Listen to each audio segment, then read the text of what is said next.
Thank you so much for making the time and for joining us. My name is Faith Nyaude. A quick look at stories that are making the headlines this hour. President Mnangagwa today commissioned AI-powered silos at the Grain Marketing Board depot in Mutare. The project is one among several others being implemented by the government as part of broader initiatives to construct such silos at 14 sites countrywide in 2 years. Stay tuned for more details on that story here on Newsplus.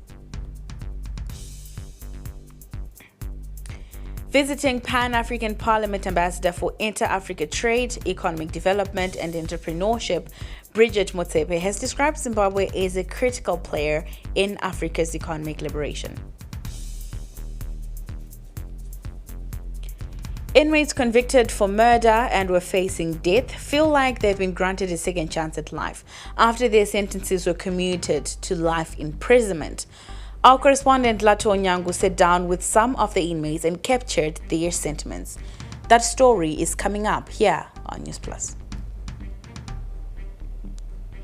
And when we take a look at sport later on, the Zimbabwe senior men's cricket team lost by 53 runs in the first of the 3-match T20 international series against Afghanistan at Harare Sports Club this afternoon.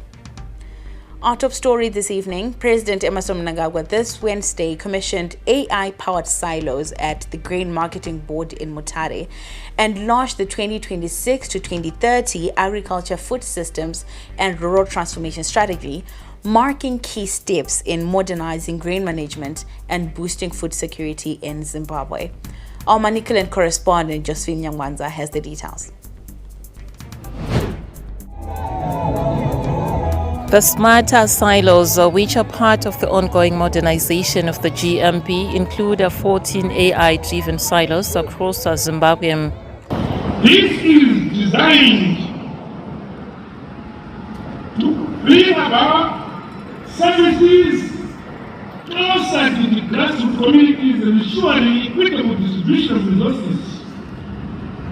With regards to storage silo facilities, therefore, these sites under construction are also in Masvingo, Rutenga, Marondera, Mangura, Ratungora, Guruwe, Mvuri, Bindura, Gokwe, Rupane, Noplamflik. Saka ingo kuno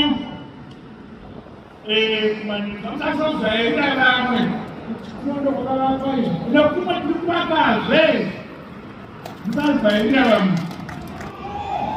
Once operational, the silos will add a combined 750,000 tons of storage capacity, reinforcing Zimbabwe's role as a regional food distribution hub, a designation confirmed by the World Food Programme, which expressed a readiness to collaborate with Zimbabwe following engagements in Geneva. These modern silos are equipped with digital monitoring systems, automated grain handling technologies, and advanced quality control laboratories. These systems enhance grain storage efficiency. They reduce post-harvest losses and ensure national food safety through improved risk monitoring and globally acclaimed management standards. Similar facilities will soon be established in Masvingo, Rutenga, Marondera, Guruwe, Mangura, Rafingora, Bindura, Gokwe, and Plumtree. By the sidelines of the event, Dr. Edson Badarai, the Chief Executive Officer of GMB, explained how the silos work. So this one is controlled from here. This is the manual system. So this is the intake from here.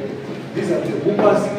You then see that this one here is the opening of the drive. This is the cooling tower. So the drive happens here. Now, if grain is coming from there, it can either go straight to the silos, okay, or it can come through here, through the dryers.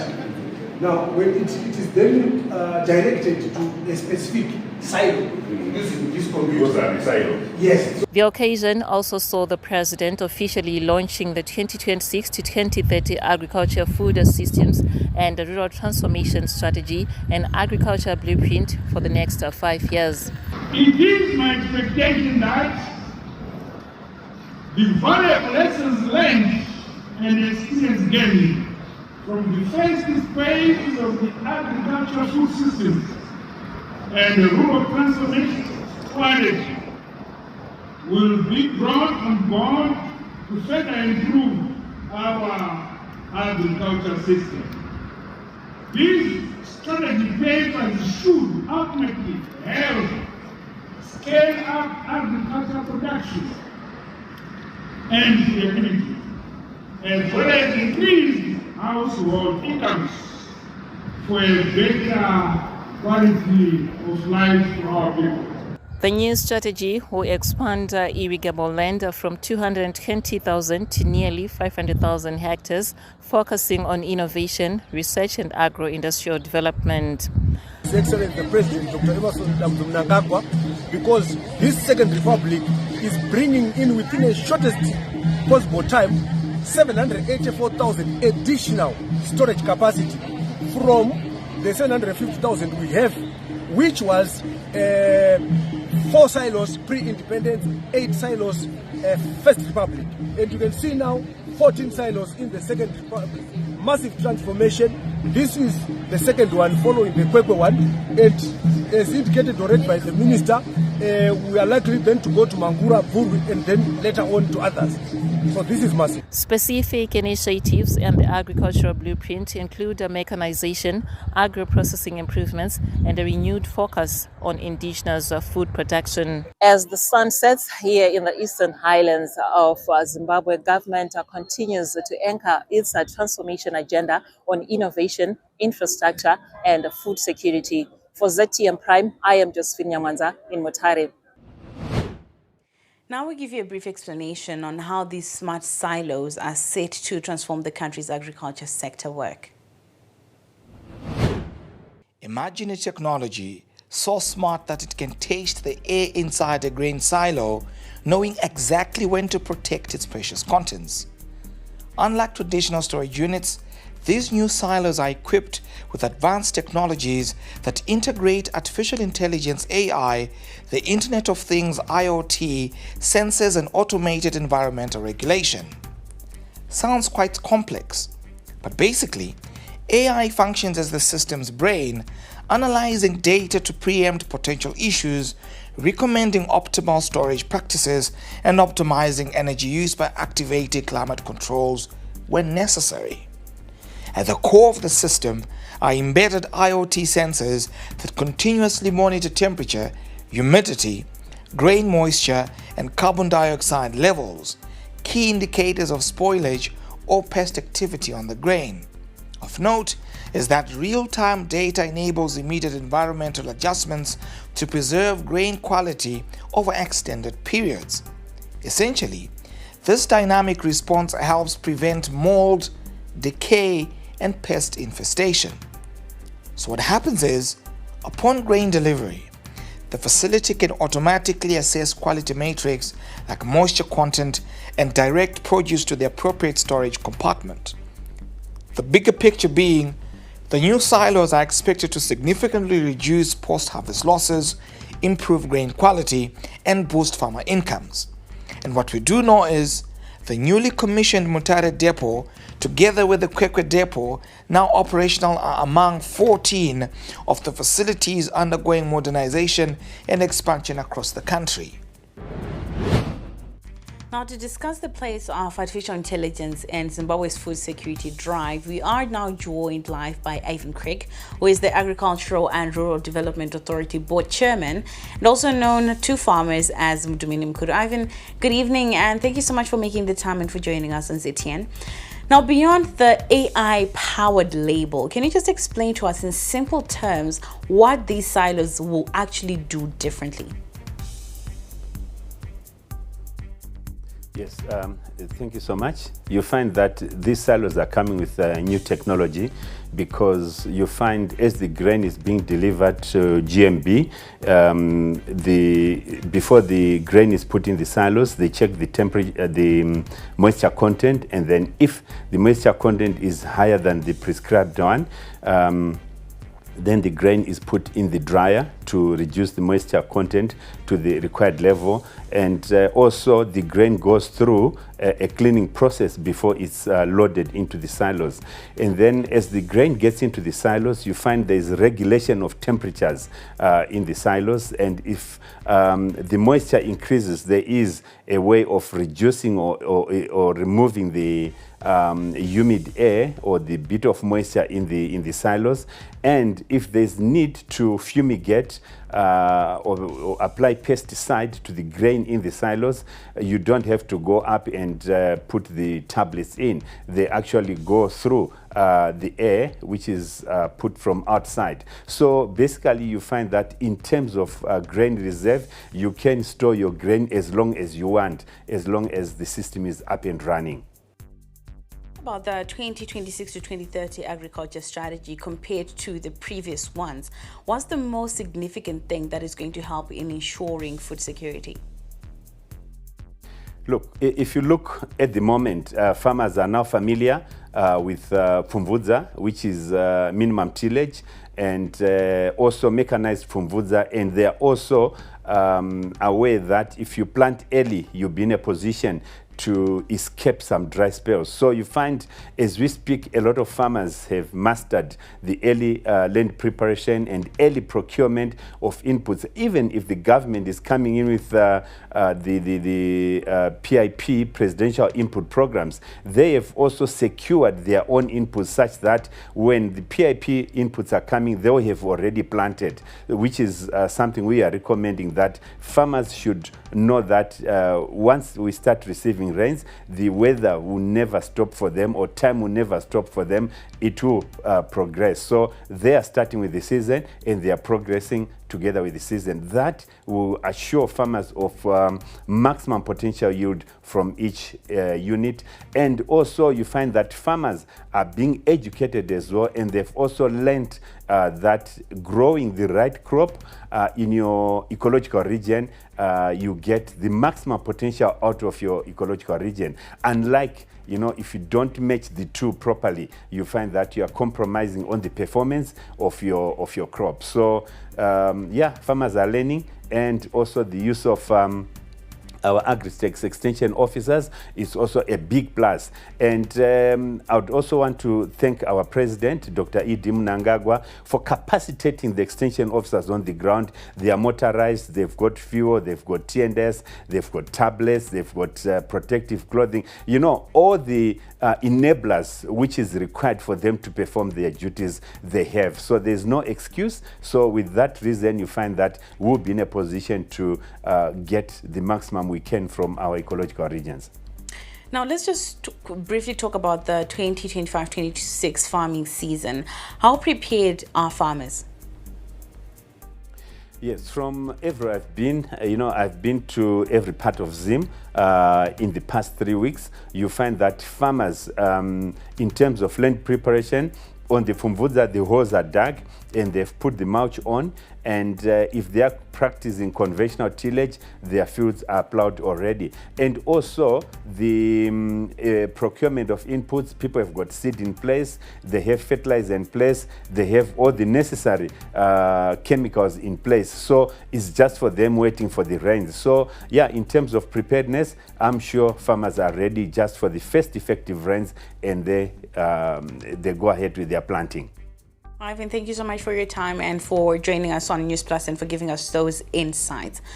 Now, in other news, visiting Pan-African Parliament Ambassador for Inter-Africa Trade, Economic Development and Entrepreneurship, Bridget Motsepe, has described Zimbabwe as a critical player in Africa's economic liberation, as the country boasts vast mineral wealth. The PAP envoy today paid a courtesy call on President Mnangagwa at State House in Harare. Now, speaking to the media after their closed-door meeting, Motsepe said Zimbabwe had strategic minerals that are vital for Africa's continued growth and development. the economic liberation has to continue. And I spoke to the President about the legislation that we have in South Africa that requires that every license holder, whether it's a license to own a bank, whether it's a license to manufacture, whether it's a license to own a mine, must have a local people becoming shareholders. And I also demonstrated in one company, Impala Platinum, that the company that we own, Murula Platinum with Impala Platinum, where 7 tribes own 7%, and how I presented on screen what the dividends that the tribe owns do. They build their own roads, they build their own bridges, their own schools, their own clinics. They don't just wait for government to do. Now, when Newsplus comes back, we take you to Chikurubi Maximum Prison, where Lato Nyango sat down with some inmates who were previously on death row. Stay with us. The Parliament of Zimbabwe has notified the public that the Committee on Standing Rules and Orders invites members of the public to submit nominations for possible appointment to the Zimbabwe Gender Commission, arising from the expiry of the term of office for commissioners. 44 shortlisted candidates are hereby invited to attend public interviews in accordance with the program available on the Parliament website www.parlzim.gov.zw, Facebook page Parliament of Zimbabwe, and on X Parliament Zim. The names of all 44 shortlisted candidates are also available on the same platforms and in the press. The interviews will be held in Committee Room Number 1, First Floor, New Parliament Building, Mount Hamden, on Thursday, 30 October 2025. All shortlisted candidates are required to be seated in Committee Room Number 3 by 7:30 a.m. on the day of the interviews. Note, candidates arriving after 7:30 a.m. will automatically be disqualified. The Parliament of Zimbabwe is a ZWS ISO 9001-2015 certified organization. This is a people's game. They will be bubbling about this one for weeks and months to come. Let's go! Lights, camera, action. Put your mind to it, live the life that you want. Wherever you are, whatever your reason, it's on SuperSport all season long. Reconnect and stay connected to DSTV Compact and get the best football on us.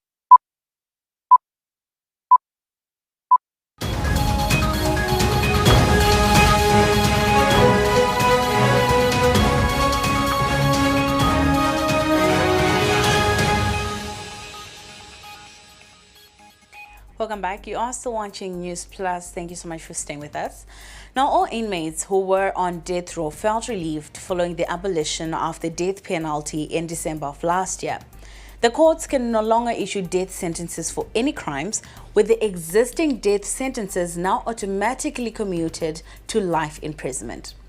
Today, the Permanent Secretary from the Ministry of Justice, Vimbai Mabiza, visited the inmates at Chikurubi Maximum Prison. The visit was a follow-up and engagement with the inmates. Lato Nyango gives us more.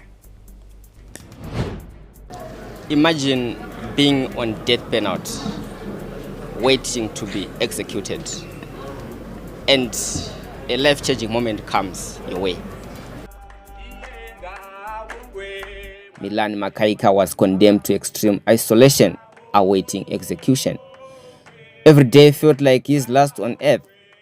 Each morning, the sound of footsteps in the corridors, the imminent approach of death. The anxiety, depression, and delusions crept in.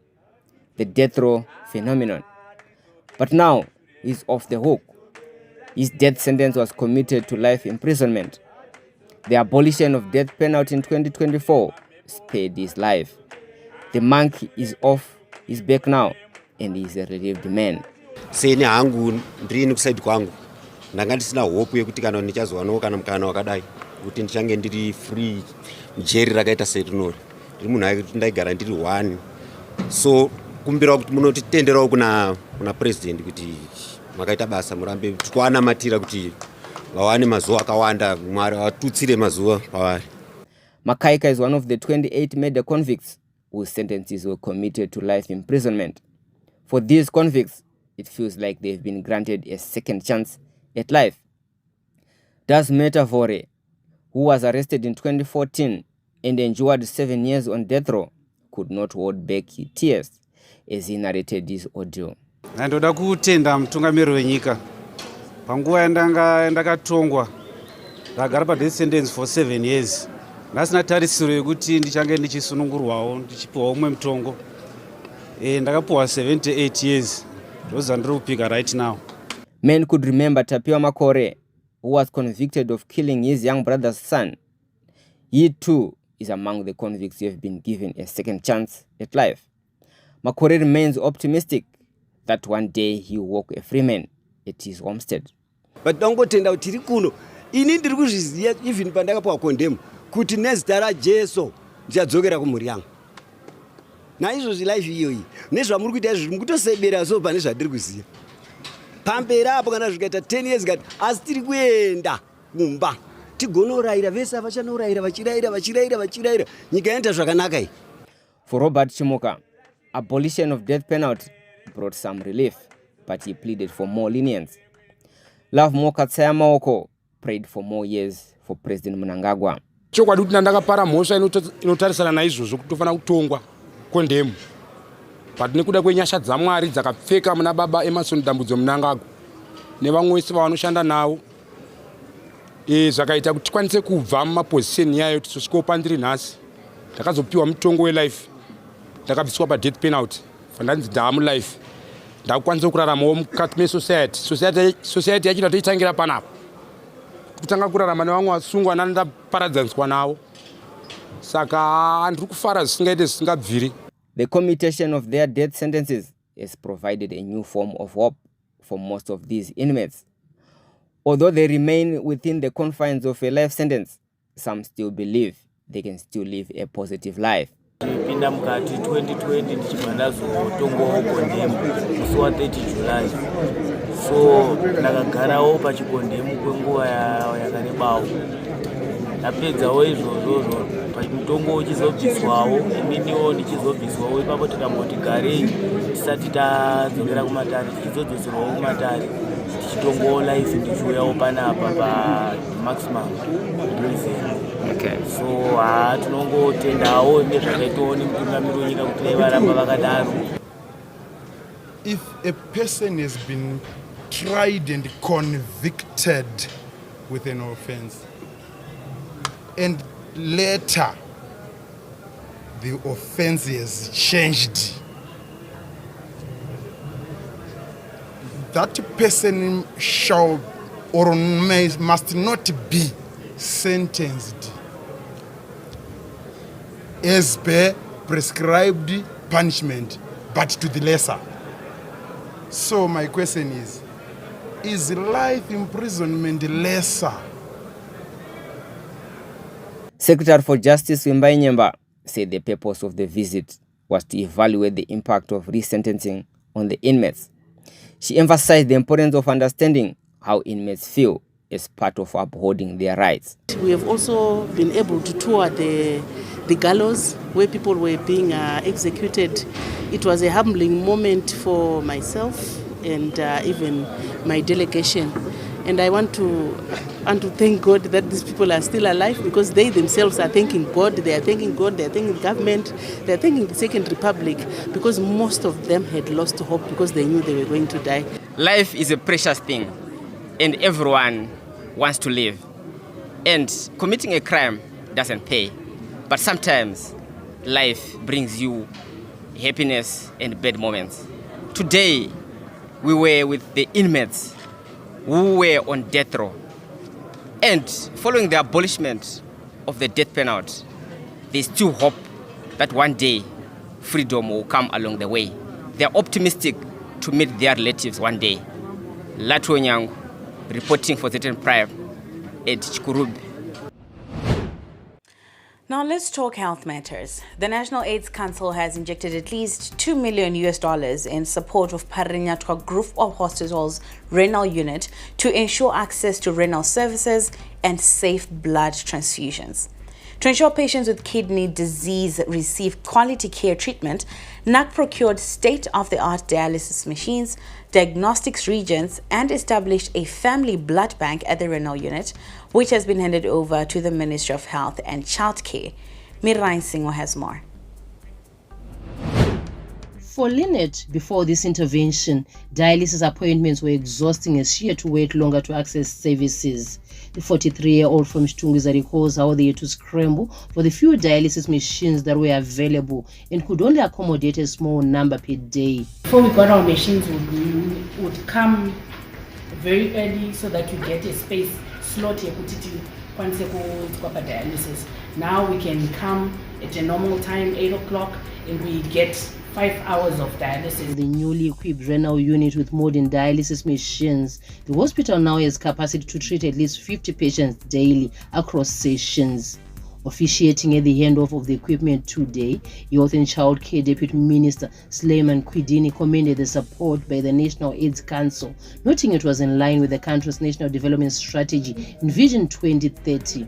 He expressed confidence that will boost the country's largest referral hospital's capacity to render renal services. We want to make sure that these specialized treatments are found everywhere, and they are going to make people receive it timelessly at a needed time. So with this donation, we encourage people, good friends, as our president say, friend to everyone, enemy to none. If you come, like what NAC has done, to say we want to improve healthcare system at Parinyatwa, definitely is commendable. So definitely we are going to see more changes. The establishment of the family blood bank in the renal ward has gone a long way in bridging blood supply gaps in the hospital. The system allows family members to donate blood for renal patients, as most patients require blood transfusions. Over 650 relatives have come forward to donate. Of course, we screen them for infections, for other diseases, and so far almost 300 have successfully donated, and we have given blood to over 160 patients so far. And of all the patients that have received blood, we have seen that this is quite safe, no infections transmitted. Statistics show that Zimbabwe records approximately 1,000 cases of kidney failure per year. The setting up of this blood bank in Ward C10 will ensure that those patients who need blood, they get it timelessly. And the setting up of this renal unit for dialysis will also ensure that the patients who need the services for dialysis, they get the services. As you can see, these are modern equipment, and they will ensure that the services which are being given are at the highest level. National AIDS Council believes the support will go a long way in improving patients' outcomes at a time the country's HIV response coordinator is now extending support to non-communicable diseases. Reporting for ZTN Prime, I am Mirira Nsingo. You are watching Newsplus. We'll be back shortly. Stay with us.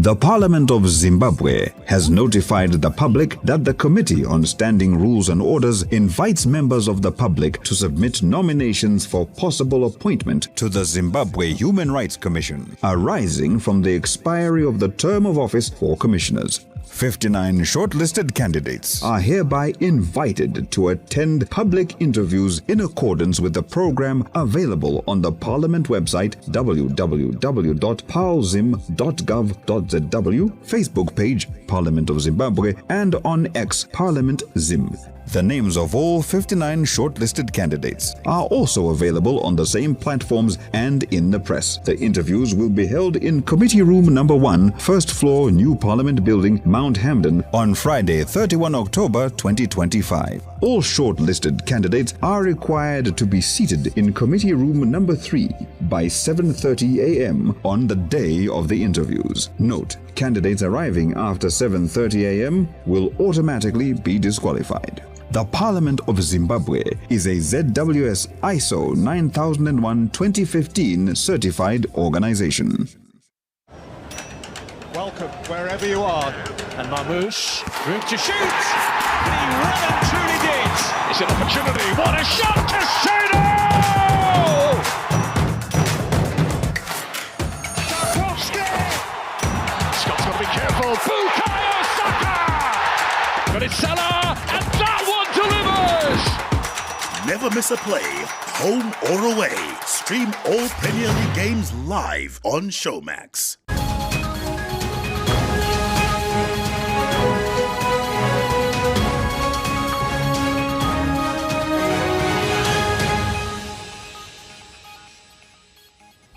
Welcome back. You are still watching Newsplus. Thank you so much for staying with us. Now, the Ministry of Higher and Tertiary Education has commissioned 20 council members for Marondra University of Agricultural Sciences and Great Zimbabwe University in a bid to curb corruption and ensure that Education 5.0 is implemented. University council members are responsible for the governance and strategic direction of the institution, which includes approving policies and the budget. Speaking on the sidelines, one of the newly appointed council members, Tsitsi Dzukamanja, expressed her excitement over the appointment, pledging that she will work in line with the ministry's directives to promote transparency in the education system. You are expected to champion and monitor the implementation of the ministry's mandate, particularly the heritage-based Education 5.0. Model, which addresses teaching, research, community service, innovation, and industrialization. Furthermore, you must foster increased access to quality, equitable, and affordable education through creating conducive and inclusive learning environments. Target development, decent infrastructure for students. I'm looking forward to the years that I'm going to be part of the university and to assist them in implementing a lot of the strategy that the minister has asked them to do, especially emphasis on Education 5.0, which has 5 points, 2 extra apparently mandates, which is industrialization and innovation. So yes, I'm very, very excited, and I'm looking forward to be part of this really great journey. Now we take a look at news from around the world, and we're starting off in Tanzania, where polling stations opened across Tanzania today for the national election. President Samia Suluhu Hassan is seeking a second term under the ruling Chama cha Mapinduzi party, which has governed since independence in 1961. 16 smaller party candidates are also contesting in this election. Over in Kenya, authorities have intercepted a massive drug shipment in a high seas operation supported by Interpol, seizing more than 1 ton of meth and arresting 6 suspects aboard a flagless vessel. The bust took place on the 21st of October when the Kenyan Navy stopped a dhow about 340 nautical miles east of Mombasa. Authorities discovered 769 packets of crystal meth weighing 1,024 kilograms. Tests by Kenya's government chemist confirmed the drug's purity at 98%, with an estimated street value of $63 million. The 6 crew members on the board were arrested and are now facing drug trafficking charges. Still in Kenya, 11 people aboard a Mombasa Air Safari Cessna 208B Grand Caravan died after the aircraft crashed shortly after takeoff from the country's coastal Diani airport. The aircraft took off from the city of Diani and was heading to a private airstrip near the famous Masai Mara National Reserve. However, communication with the plane was lost during the flight and it crashed shortly afterward. So far, there has been no information about survivors, and the identities of the victims are still being determined. Preliminary reports suggest that weather conditions or technical failure may have caused this tragedy. Over in Madagascar, the military-led government has appointed a new cabinet as part of the nation's political transition after President Andry Rajoelina left. Now, the cabinet includes 25 civilian ministers and 4 from the military or paramilitary ranks. It comes after months of unrest after former President Rajoelina dissolved his government in September amid mass protests over power and water shortages that left at least 22 people dead and more than 100 injured. Kehitriny dia mitodika aminareo izay ny antefany safidy ka voatendry ho mpikambana anatin'ny gouvernemanta ny tenako. Maro ireo olona naniry ho voatendry anatin'ny gouvernemanta fa ianareo no ny antefany safidy. Hurricane Melissa has hit eastern Cuba, causing flooding due to the damaging winds and heavy rain. It hit Cuba as a Category 3 hurricane after making landfall as a Category 5 storm in Jamaica the day prior. The epicenter of the hurricane is passing over Cuba at the opposite end of the island to the Caribbean country's capital city of Havana. Now, after hitting Cuba, the hurricane, believed to have claimed at least 7 lives so far, is expected to get weaker as it moves northeast towards the Bahamas and Bermuda. Melissa made landfall as a Category 5 storm on Tuesday. Meanwhile, heavy rains causing rivers and canals to overflow have triggered an emergency in northwestern Argentina, forcing the evacuation of dozens of families. Heavy overnight rain caused the Palma stream in San Luis del Palma to overflow early Tuesday, flooding low-lying areas and alarming residents.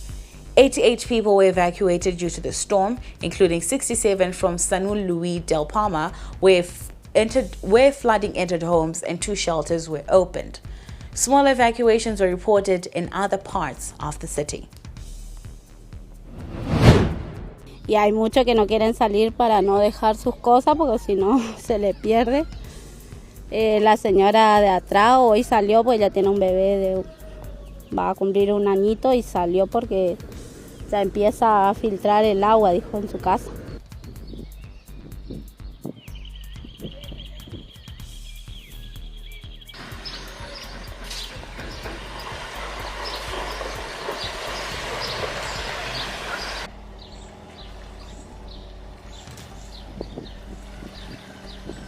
Y aproximadamente acá del riachuelo estamos más o menos a 300 metros. 300 metros. ¿Desbordó entonces el riachuelo? Desbordó, totalmente desbordado. Sí. Ya no tiene más salida el agua. Se encuentra digamos, de ambos lados de lo que es el barrio Inmaculada y lo que sería acá el barrio Cruz de los Milagros.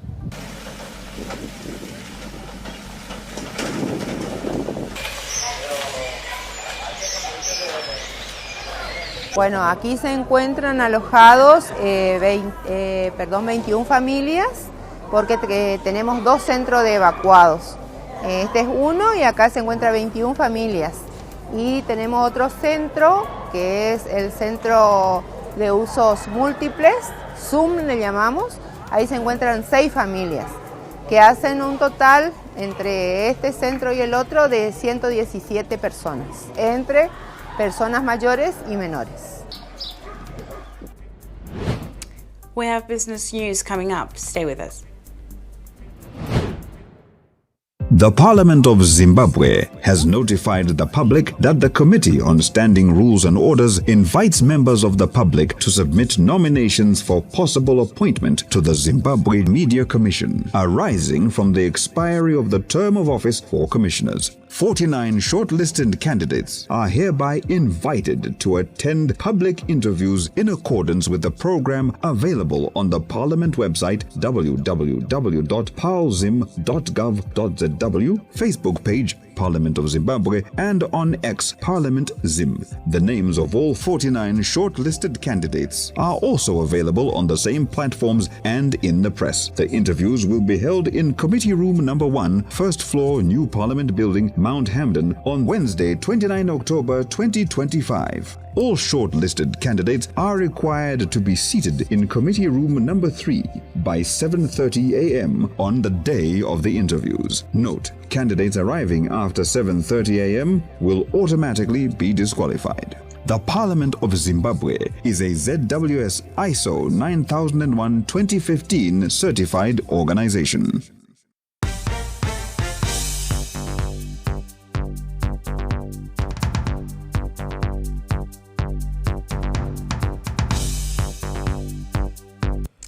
Welcome back. You are still watching Newsplus. Now, in a look at business, Zimbabwe's economic roadmap is taking shape as the government begins laying the groundwork for the next national blueprint, the National Development Strategy 2.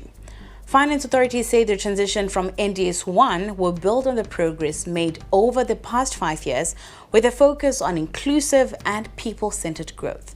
The Ministry of Finance, Economic Development and Investment Promotion held its annual review and strategic workshop in Mutare, a key step in shaping the country's economic direction. Deputy Finance Minister David Kudakwashe Mnangagwa said the meeting provided space to assess progress under the National Development Strategy 1 and to chart the path towards NDS 2. We are exiting NDS 1 and entering into NDS 2. Our Permanent Secretary has just received zero draft of our National Development Strategy 2. This will be the guiding footprint of what we'll discuss here and going forward. So all the issues that are coming up from the public, from stakeholders, public sector, investors, civil society, are all encompassed in our national strategy. Second tranche of it, and will inform the budget. I wouldn't want to preempt what will be or what won't be in that budget. I think we're just a few weeks away from that announcement, but I can assure you that it will be a people-centered budget, it will be a workers' budget, a business-friendly budget. As always, when you look in retrospect, the policies have yielded results and have been good for us. Still in business, real estate and construction stakeholders convened in Harare to examine opportunities for enhancing inclusivity for low-income earners, find ways to finance and expand the real estate sector. At the Zimbabwe Real Estate and Construction Summit, stakeholders emphasized the necessity of revising the framework of financial institutions to better align with the existing market demands. Financial institutions remain crucial to the growth of Zimbabwe's real estate sector. However, small-scale developers continue to face major hurdles in accessing financing. With the Zimbabwe Gold ZiG expected to become the sole currency by 2030, borrowing has become increasingly difficult, leaving many projects stalled due to limited loan accessibility. Zimbabwe has the world's second-largest informal economy after Bolivia, with estimates showing that about 70% of economic activity occurs informally. Experts argue that this effectively renders 70% of the population ineligible for formal credit. Stakeholders, however, stress the need to re-evaluate loan eligibility criteria to better reflect current market dynamics and promote inclusivity in housing finance. In response, the government has launched initiatives such as the National Youth Housing Program, which seeks to empower young people to own homes. The program highlights the importance of public-private partnerships, where the government provides land while the private developers handle the construction to bridge the housing gap and stimulate sector growth. Government brings in land, the contractor or property developer brings in the finance or the equipment. So coming to these programs now, the receiver or the end user will not pay for the land cost. The person will pay for the development cost, which is going to be charged by the property developer. Meaning to say accessibility is there now. Stakeholders remain optimistic about unlocking funding through the insurance sector to help address Zimbabwe's housing backlog of over 2 million units and meet the growing demand for affordable housing. This comes against the backdrop of a largely non-functional mortgage market, with the share of banking sector mortgage loans to total gross loans declining to 4.7% in 2024, well below the 13.2% peak recorded in 2017. As an alternative, CBZ Holdings Group Chairman Laxo Zembe suggested that funds held by insurance companies could be channeled into housing development projects as long-term loans, providing a sustainable financing mechanism for the sector. Here is a youngster, graduate from university, finished his school, maybe at 24, 25 years old, 25 years old. He gets a job, and he then get a policy. He will only want to benefit from that policy maybe when he's 65, when he retires. So the nation has got those resources to invest in houses. We are talking about it. Although Zimbabwe is confronted with a substantial housing shortage, the establishment of cluster homes has been initiated to confront these difficulties. However, it has been noted by stakeholders that the cluster homes to the north of Samora Machel are mostly vacant. In contrast, banks do not possess enough funds since people favor keeping their money in cash or vaults. According to stakeholders, trust is the crucial component that is lacking. No amount of incentives will motivate people to take their money from their mattresses and bring it to the bank. Unfortunately, trust cannot be legislated. But we can start changing behaviors in terms of what the community see as how their money is utilized and their ability to access that money. Zimbuild CEO and President of Zimbabwe Building Contractors Association, Dr. Tinashe Manzungu, says they believe stakeholders can harness investments beyond our borders only if they align with market needs. The future of the project being maximized to the tune of 30 to 40 years. We are saying 30 years from now, that same building is supposed to be sustainable and also attracting more attention to the next buyer.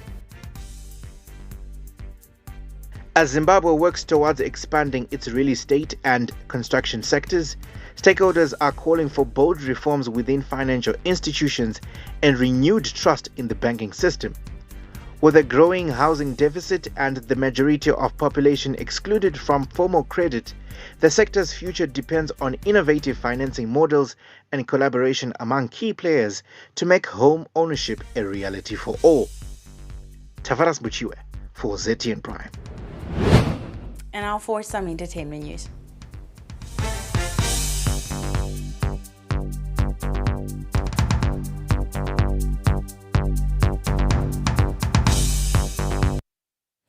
Now, dancehall sensation Freeman is celebrating yet another milestone. The hitmaker says he's pleased with how his latest album has been received, describing the response from fans as overwhelming and a sign that Zimbabwean dancehall continues to grow in strength.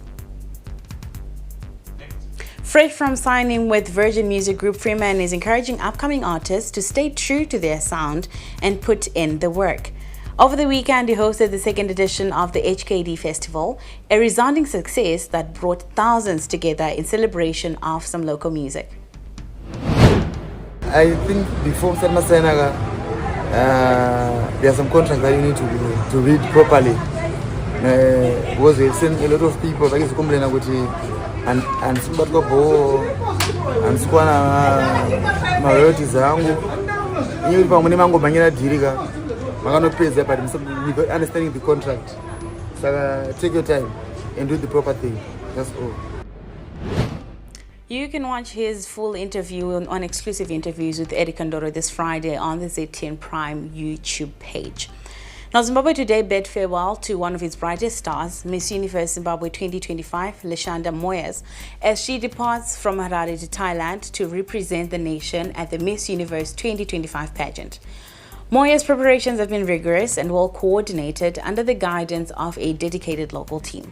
She will join 8 to 9 other contestants from across the globe in the Miss Universe bootcamp, which begins in Thailand on Thursday. Chinaka Trust is hosting a week-long Youth Culture Actors Residency in Layo, a program aimed at nurturing the next generation of creative talent, cultural entrepreneurs, and arts advocates in Zimbabwe. The residency, which began on Sunday and runs until Saturday in Blawayo, has brought together 12 promising theatre practitioners aged between 18 and 35 from all provinces of the country.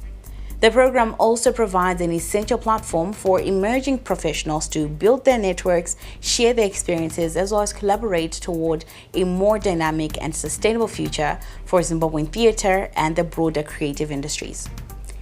And now for some sporting action.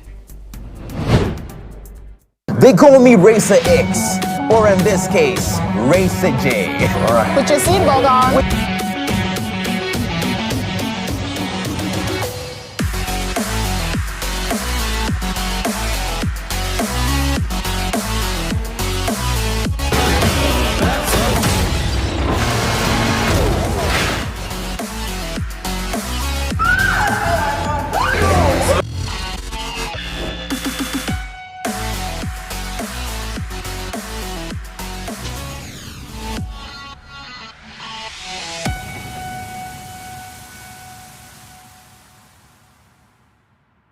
Catch exclusive interviews every weekday for candid, exciting, and thought-provoking conversations with your host, Erika Ndoro. We talk about arts, we can talk about sports, we can even talk about politics, and sometimes we venture into a nice guitaristic play.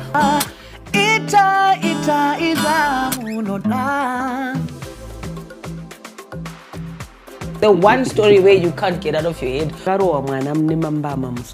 Wakatarisa munhu so Erika like where you are sitting. Ndozongokona bata face so pasina munhu. Wakasiya music yako yo afro chakuti ndo music manje no yeMzimbabwe. And I'm sure they're still saying the same thing now. Yeah, so Shona kana kuti Chindevere kana mumwe mutauri muno muZimbabwe ndiwe iwewe. Ndiwo rupawo rwako.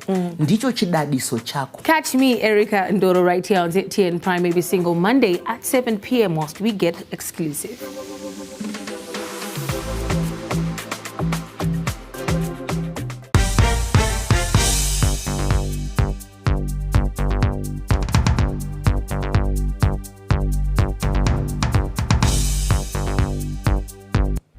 Welcome back. Now, in our look at sport tonight, we started off with some cricket. The Zimbabwe senior men's cricket team lost by 53 runs in the first of the three-match T20 international series against Afghanistan at Harare Sports Club this afternoon.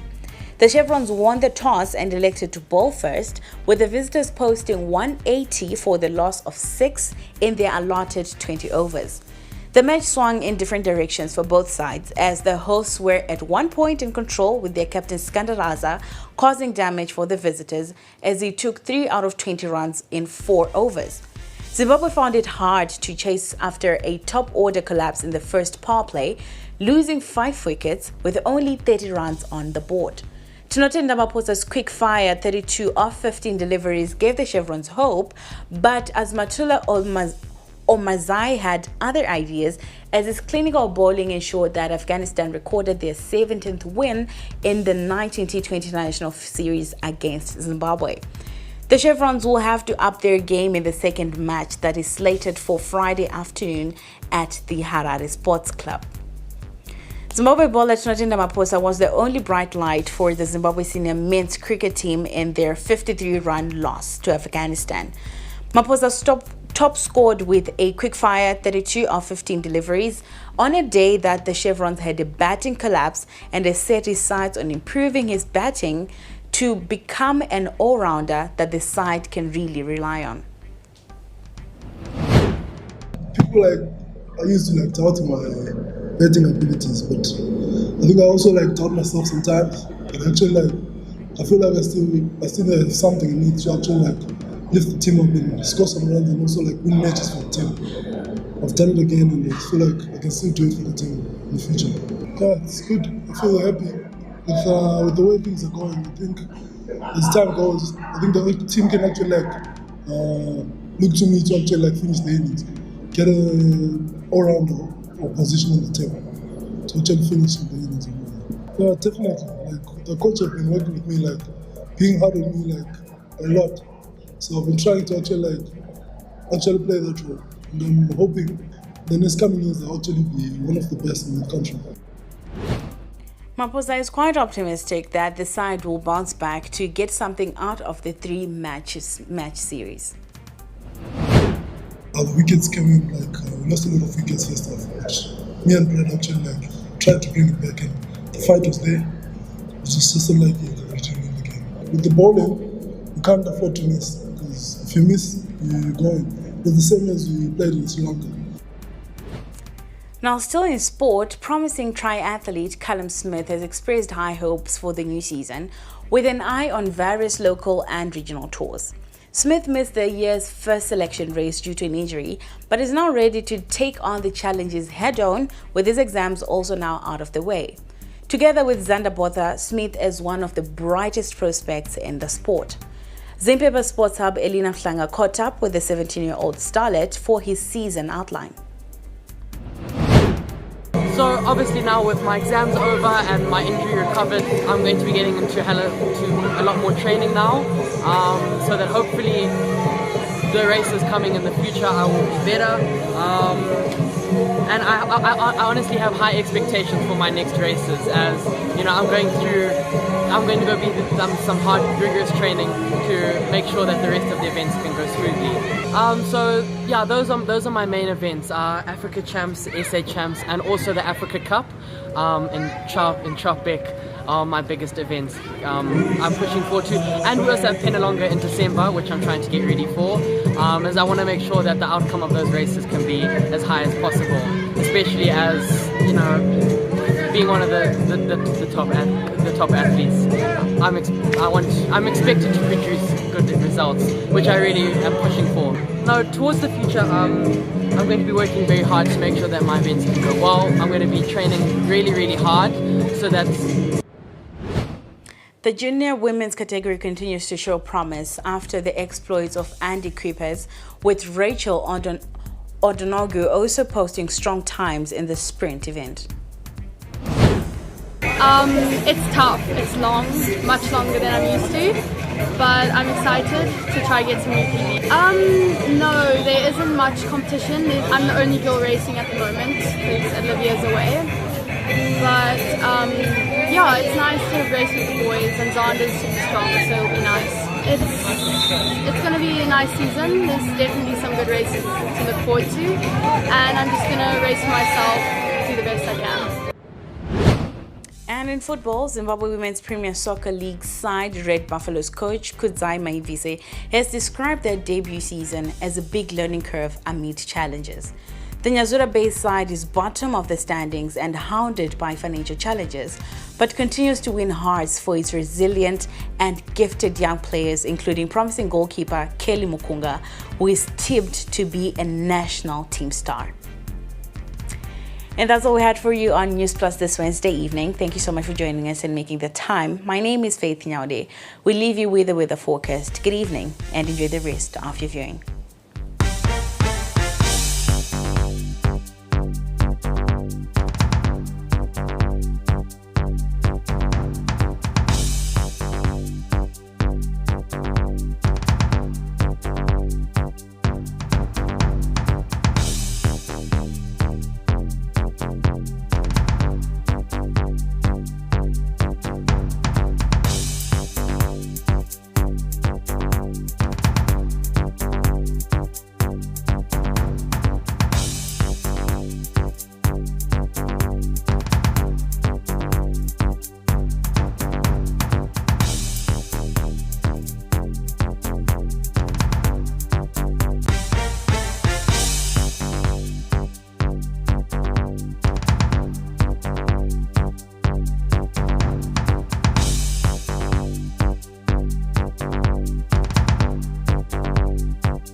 dental checkups, experiments, games,